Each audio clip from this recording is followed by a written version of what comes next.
வணக்கம். இது எஃப்ஐஆர். நாட்டின் பல்வேறு இடங்களில் நிகழ்ந்த குற்றங்கள் மற்றும் அதன் பின்னணி பற்றிய தொகுப்புகளை இப்போது பார்க்கலாம்.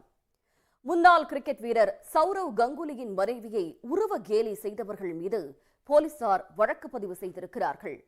கொல்கத்தா திரைப்பட விழாவில் டோனா கங்குலி ஆடிய நடனம் கேலிக்குள்ளானது ஏன்?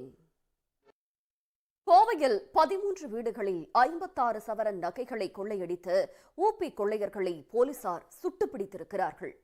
கொள்ளை நடந்து 16 மணி நேரத்தில் கொள்ளையர்கள் சிக்கியது எப்படி?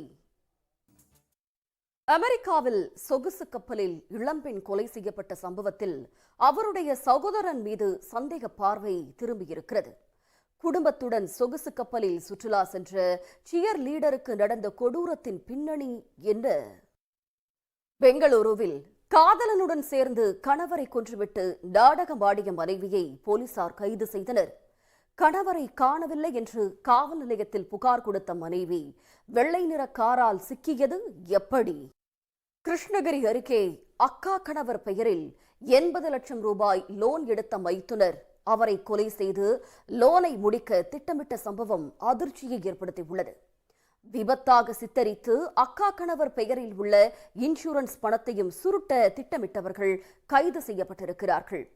தம்பியுடன் சேர்ந்து கணவரை கொலை செய்ய மனைவியும் உடந்தையாக இருந்ததன் பின்னணி என்ன? எஃப்ஐஆரில் தொடர்வது சிறிய இடைவேளை.